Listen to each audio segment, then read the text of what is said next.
Lebih dari 150 negara telah mengakui Palestina sebagai negara. Pada Senin 22 September 2025, Prancis akhirnya bergabung dengan Inggris, Kanada, Australia, dan Portugal usai deklarasi pengakuan negara Palestina di Majelis Umum PBB. Pengakuan yang diutarakan para pemimpin Eropa membuat Amerika Serikat dan Israel geram.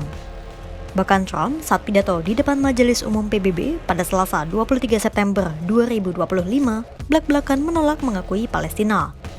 Di mata pengamat, pengakuan negara Palestina dipuji sebagai upaya mendukung hak rakyat Palestina. Tapi, di sisi lain, ada pandangan berbeda dari langkah pemimpin dunia yang ramai-ramai deklarasikan pengakuan mereka pada Palestina. Pertanyaannya, apa makna dari pengakuan terhadap negara Palestina itu? Apa status Palestina sekarang?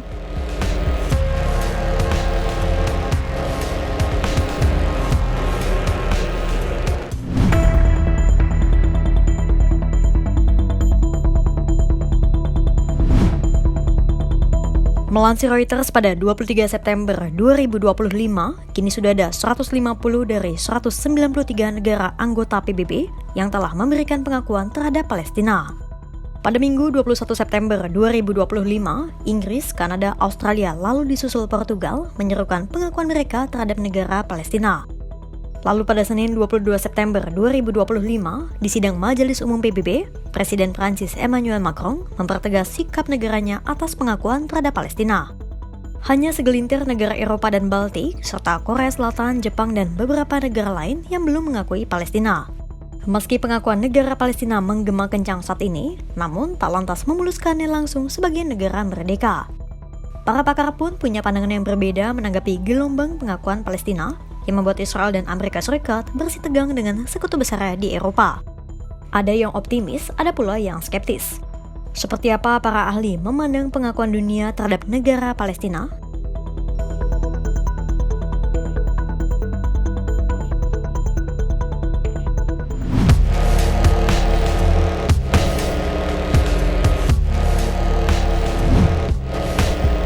Di tengah gelombang pengakuan terhadap Palestina, Perdana Menteri Israel Benjamin Netanyahu menegaskan tak akan ada negara Palestina yang berdiri.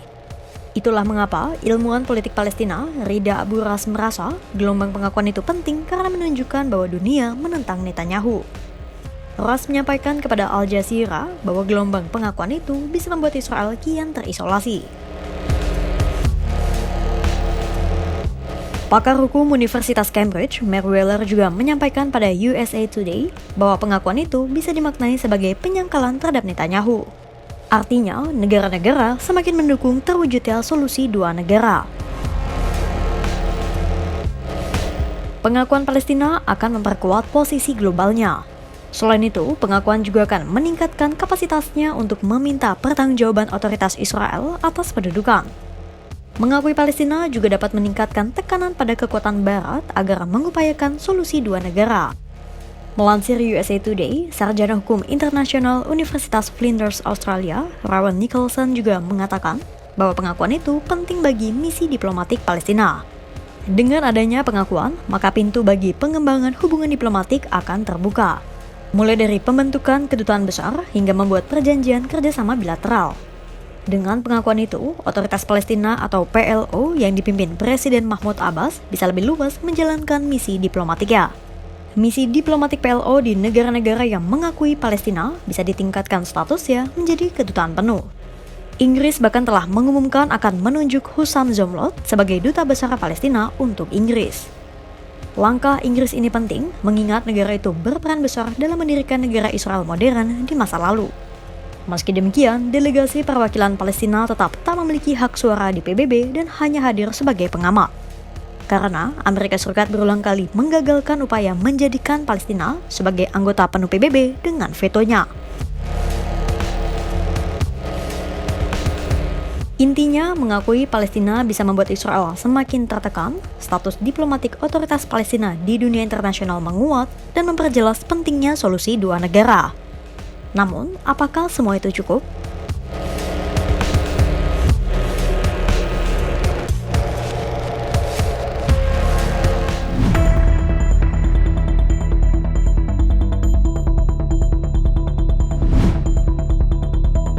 Sejumlah analis merasa pengakuan terhadap Palestina saja tidak cukup. Harus ada aksi nyata. Misalnya dengan penerapan sanksi hingga embargo senjata terhadap Israel. Tanpa adanya semua itu, sejumlah analis masih pesimis pengakuan terhadap Palestina akan berdampak signifikan. Seperti yang disampaikan peneliti Forensic Architecture Chris Osick kepada Al Jazeera. Analis lain berpendapat pengakuan yang diberikan terhadap Palestina baru-baru ini hanya langkah performatif untuk menyelamatkan muka para pemimpin Barat. Profesor Institut Studi Pasca Sarjana Doha, Mohamed El-Masri menyebut, saat ini negara-negara Barat berada di bawah tekanan internasional dan penduduknya pun mendorong para pemimpinnya agar melakukan sesuatu. Itulah mengapa El-Masri berpendapat memberikan pengakuan terhadap Palestina adalah jalan keluar negara Barat dari tekanan internasional dan dalam negeri. Negara Barat seolah melakukan sesuatu tanpa benar-benar mengambil langkah substantif. Selain tak adanya tindakan nyata, masalah lain ada pada Amerika Serikat. Sebagai mitra terdekat Israel, Amerika Serikat sejatinya memiliki kendali menghentikan Israel. Martin Griffiths, Direktur Mediations Group International mengatakan, pengakuan Palestina hanyalah langkah awal. Menurutnya, ini adalah titik masuk tetapi bukan titik akhir. Griffiths menambahkan, negara yang terlibat dalam pengakuan ini juga harus mendukung reformasi untuk menjadikan otoritas Palestina sesuai dengan tujuannya.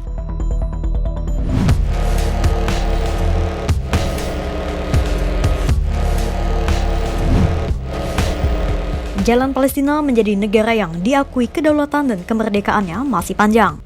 Bahkan kian terganjal oleh sikap Amerika Serikat yang terus menggunakan hak vetonya untuk menjegal dunia mengakui Palestina.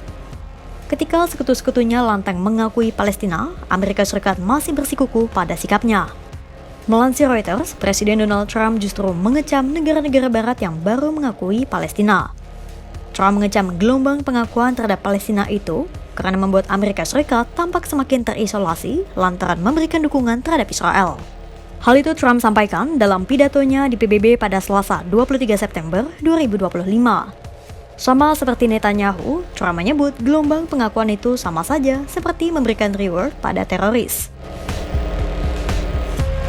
Now, as if to encourage continued conflict, some of this body is seeking to unilaterally recognize a Palestinian state. The rewards would be too great for Hamas terrorists for their atrocities. This would be a reward for these horrible atrocities. Pada pertemuan Dewan Keamanan PBB, Amerika Serikat memveto untuk ke-6 kalinya resolusi gencatan senjata di Gaza, meski 14 negara telah menyetujuinya. Dan resolusi itu pun akhirnya kandas juga di meja perundingan. Singkatnya, Amerika Serikat tetap jadi aktor utama yang sangat kuat. Suaranya sangat penting dalam mempengaruhi masa depan Palestina. Seringkali perannya diibaratkan sebagai pedang bermata dua. Posisinya sebagai mediator dengan kekuatan politik, militer, dan finansial yang mumpuni, namun sikapnya kerap bias saat menyangkut Israel.